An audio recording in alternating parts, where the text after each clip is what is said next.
Corona virus से जिस तरह हरियाणा ने जंग लड़ी है, उसे देखकर अब विदेशी सरकारें भी कोरोना से लड़ने के लिए हरियाणा मॉडल अपनाना चाहती हैं।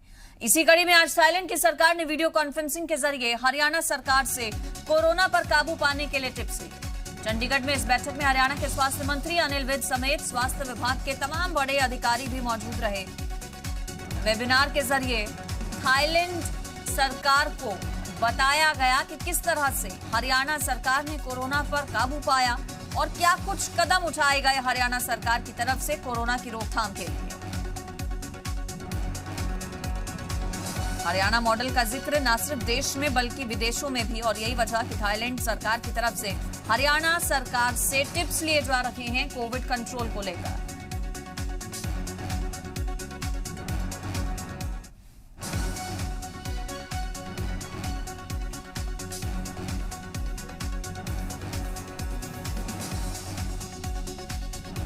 तो हरियाणा मॉडल का जिक्र देश भर में ही नहीं, विश्व भर में थाईलैंड सरकार पूरी तरह से प्रभावित। हरियाणा सरकार से कोरोना को जिस तरह से हरियाणा में मात दी गई, राज्य सरकार प्रशासन के कदमों की वजह से।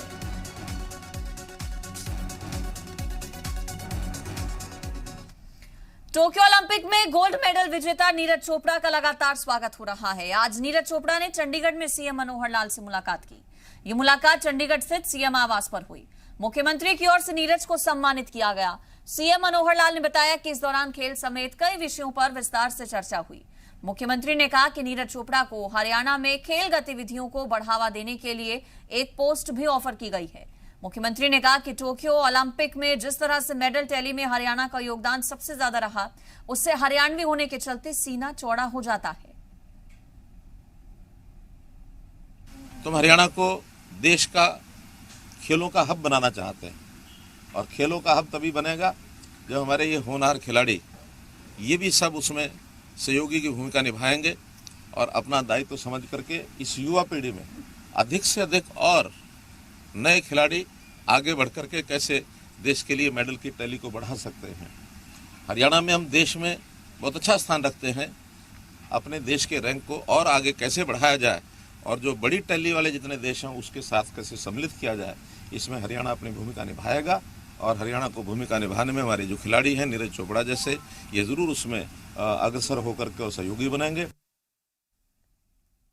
मैंने एक ऑफर की है हमारे नीरज चोपड़ा जी को कि हम centre of excellence for Olympics for athletics ये हम यहाँ स्थापित करना चाह रहे हैं पंचकुला में, और उसको नीरज चोपड़ा जैसे होना खिलाड़ी उसको लीड करेंगे, उसकी हेडशिप ये करेंगे, तो निश्चित रूप से हमें उसका लाभ होगा।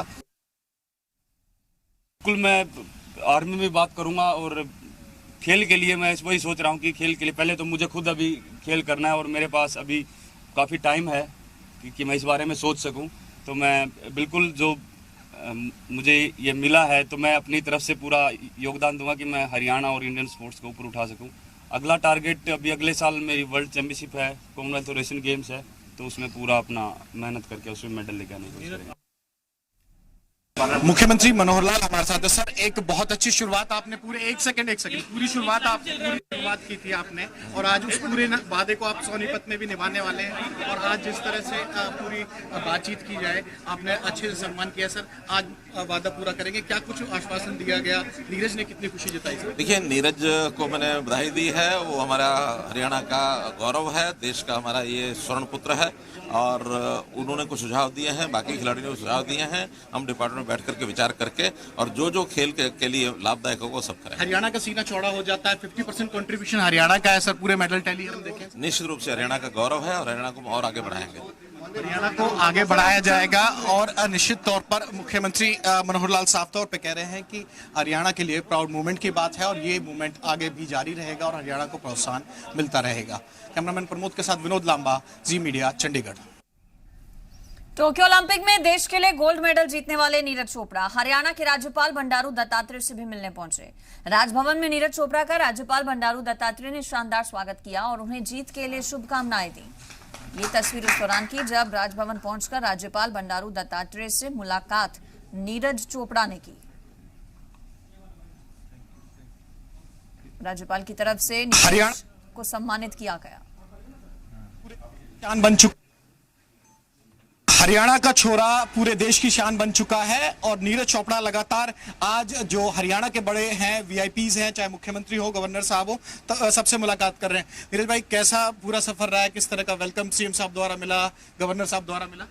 बहुत अच्छा लगा, क्योंकि बीच में तबीयत खराब होने की वजह से मैं जो हरियाणा गवर्नमेंट ने हमें सम्मानित किया था, तो मैं उस दिन नहीं आ पाया था, लेकिन आज मैं स्पेशल मिलने आया हूँ और बहुत ही अच्छे तरीके से उन्होंने स्वागत किया और बहुत अच्छा लगा मिलकर। नीरज, कुछ सुझाव भी आपने दिए, जिस तरह से आपको एक जॉब भी ऑफर की गई कि भैया पूरा संभाल लीजिए हरियाणा के लिए, लेकिन 23 साल की उम्र है, किस ओर जाओगे? क्योंकि अभी तो और भी मौके हैं।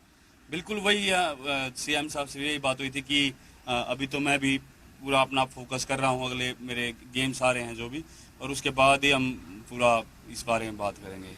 एक बड़ा मशहूर जो चूरमा है वो भी हिट हुआ, जो हरियाणा ने लठ गाड़ दिया। उसकी शुरुआत कहाँ से हुई? सीएम साहब भी कहते हैं, आपके पिताजी भी कहते थे, और हरियाणवी एक मैं पूरा इंटरव्यू देख रहा था कि स्टार का कोई प्रोग्राम था स्पोर्ट्स चैनल का, उससे शुरुआत की थी। हरियाणा बोलना पसंद है, हरियाणा के लिए प्राउड मूवमेंट है, वो किस तरह से डिस्क्राइब करता है? क्योंकि मेडल टैली में भी 50% जो रेशियो है वो हरियाणा का।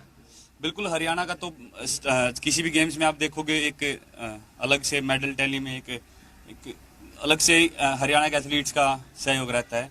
पर मुझे लगता है कि वहाँ पे तो देश के लिए खेलने गए थे, देश का ही नाम ज़्यादातर आता है। तो पर एक अच्छी बात है ये कि हम, हाँ, एक जिस राज्य से हम हैं उसमें पूरा एक स्पोर्ट्स का माहौल है और स्पोर्ट्स इतना बढ़ रहा है। एक आखिरी सवाल, 23 साल की उम्र है, अभी तो शुरुआत है, और सबसे बड़ा जो पीक होता है, ओलंपिक का गोल्ड सबसे बड़ा पीक होता है, वो आपने हासिल कर लिया है। उससे मोटिवेशन कितना, आगे का सफर, आगे का रोड मैप कैसा? मुझे लगता है कहीं ना कहीं जो एक बड़े कॉम्पिटिशन्स का प्रेशर होता है वो कहीं ना कहीं अभी दूसरे जो गेम्स होंगे उनमें कम होगा मेरे लिए, और मैं कोशिश करूंगा कि उनमें भी अपना 100% दूंगा।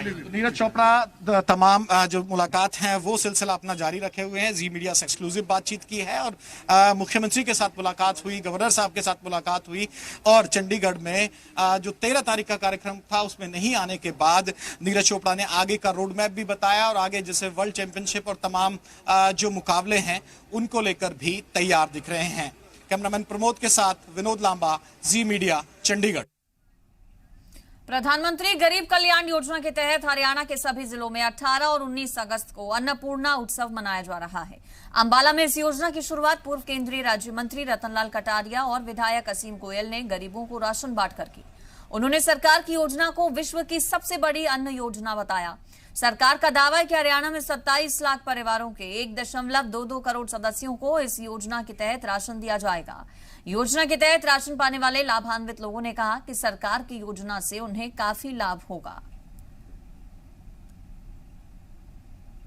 सारे 400 यूनिट बिजली दे ਅਸੀਂ ਮੁਫਤ ਕਰਾਂਗੇ। ਪਹਿਲੇ ਐਸਸੀ ਭਾਈਚਾਰੇ ਦੇ 200 ਯੂਨਿਟ ਮਾਫ ਕੀਤੇ ਤੇ ਬੀਸੀ ਭਾਈਚਾਰੇ ਦੇ 2, ਹੁਣ 400 ਯੂਨਿਟ ਮਹੀਨੇ ਦਾ ਮਤਲਬ ਹੈ 2 ਮਹੀਨੇ ਬਾਅਦ ਬਿੱਲ ਆਉਂਦੇ ਆ 800 ਯੂਨਿਟ ਹੁਣ ਨੂੰ ਲੱਗਦਾ ਬਿਜਲੀ ਦਾ ਬਿੱਲ। ਆ ਸਾਰਾ ਕੁਝ ਬਹੁਤ ਸੌਖਾ ਹੈ क्योंकि ਅਸੀਂ सोलर प्लांट ला के सारे मुफ्त कर देंगे। मेरा नाम बंटी है जी। सरकार की तरफ से आज अन्नपूर्णा उत्सव मनाया जा रहा है, जिसके तहत हमारे परिवार के 3 सदस्य हैं। हमें 5 किलो प्रति व्यक्ति के हिसाब से 15 किलो अनाज मिल चुका है। हमें 20 किलो कनक मिल चुकी है। इसके लिए हम सरकार का धन्यवाद करते हैं। हमें कोरोना काल में सरकार ने बहुत मदद की है, जिसके लिए हम सरकार का बहुत बहुत धन्यवाद करते हैं। सोनीपत में केंद्र और हरियाणा सरकार के नेतृत्व में खाद्य विभाग की ओर से 2 दिवसीय अन्नपूर्णा उत्सव मनाया जा रहा है। इसमें सोनीपत से सांसद रमेश चंद्र कौशिक ने बतौर मुख्य अतिथि शिरकत की, समारोह को संबोधित किया। उन्होंने कहा कि सरकार द्वारा चलाई गई इस योजना के तहत उपभोक्ताओं को दिवाली तक 5 किलो गेहूं फ्री में वितरित किया जाएगा। बता दें कि सोनीपत जिले में अन्नपूर्णा उत्सव के दौरान 2 दिनों में खाद्य और आपूर्ति विभाग की ओर से 3,42,548 गेहूं के बैग फ्री में वितरण करने का लक्ष्य है। इसमें उपभोक्ताओं को 65,812 बैग 5 किलोग्राम के वितरित किए जाएंगे। 2,76,772 बैग 10 किलोग्राम के वितरित किए जाएंगे।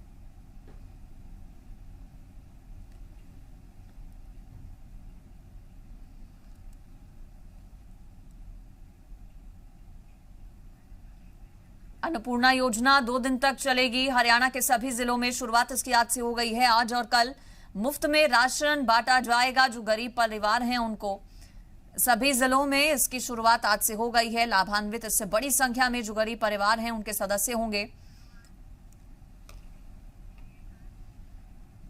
तो प्रधानमंत्री गरीब कल्याण अन्न योजना के तहत पात्र लोगों को अन्नपूर्णा उत्सव के माध्यम से 5 किलोग्राम गेहूं प्रति सदस्य उपलब्ध करवाने का कार्य कुरुक्षेत्र में किया गया। इस योजना के तहत कुरुक्षेत्र के 490 डिपो के माध्यम से 1,18,249 परिवारों के 5 लाख से ज्यादा सदस्यों को गेहूं मिल पाएगा। अहम पहलू यह है कि अन्नपूर्णा उत्सव में 150 से ज्यादा पात्र लोगों को 10-10 किलो गेहूं के बैग देकर इस योजना के तहत गेहूं वितरण कार्य का आगाज किया जाएगा। सांसद नायब सैनी ने कहा कि प्रधानमंत्री नरेंद्र मोदी और मुख्यमंत्री मनोहर लाल की सोच है कि सरकार की प्रत्येक योजना का लाभ समाज के अंतिम व्यक्ति को मिले। इसलिए सरकार और प्रशासन एक सूत्र में बंधकर हर योजना का लाभ समाज के अंतिम व्यक्ति तक पहुंचाने का काम कर रहे हैं। हरियाणा सरकार कोरोना महामारी के दौरान पात्र परिवारों को डिपो के माध्यम से निःशुल्क अनाज देकर उनकी मदद करना चाहती है, लेकिन प्रशासन उनकी इस मदद को नाकाम करने में लगा है। प्रशासन की ओर से इन डिपो पर अनाज तो भेजा जा रहा है, लेकिन वो खाने लायक नहीं है। डिपो पर खराब गेहूं आने पर लोगों में भारी रोष है। डिपो होल्डर की ओर से मायापुरी कॉलोनी में पात्र परिवारों को गेहूं बांटने का काम किया गया। जब पात्र लोग डिपो पर गेहूं लेने गए तो खराब गेहूं देखकर भड़क गए। डिपो होल्डर सुरेंद्र कुमार ने कहा कि अनाज बंद पैकिंग में ही हमारे पास आता है, अनाज अच्छी स्थिति में नहीं है। शिकायत अधिकारियों से इसकी की गई।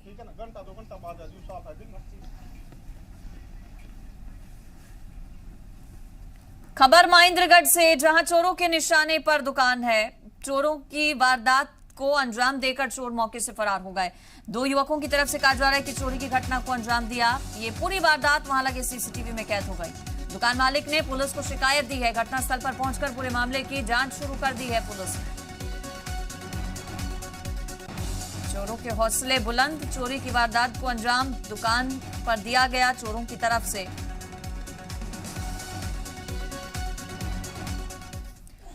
महेंद्रगढ़ में नारनौल के बैरोड रोड पर स्थानीय लोगों ने जाम लगा दिया। लोगों का कहना है कि मोहल्ला रावका में सीवर के कार्य के चलते रोड को तोड़ दिया गया था, लेकिन अब उसे बनवाने में प्रशासन कोई कदम नहीं उठा रहा। इससे परेशान होकर मोहल्ला रावका और आसपास के दुकानदारों ने मिलकर रोड जाम कर दिया। लगभग 200 से 250 लोगों ने प्रदर्शन किया।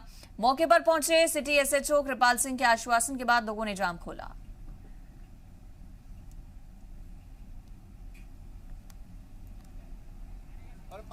पानी खराब आ रहा है।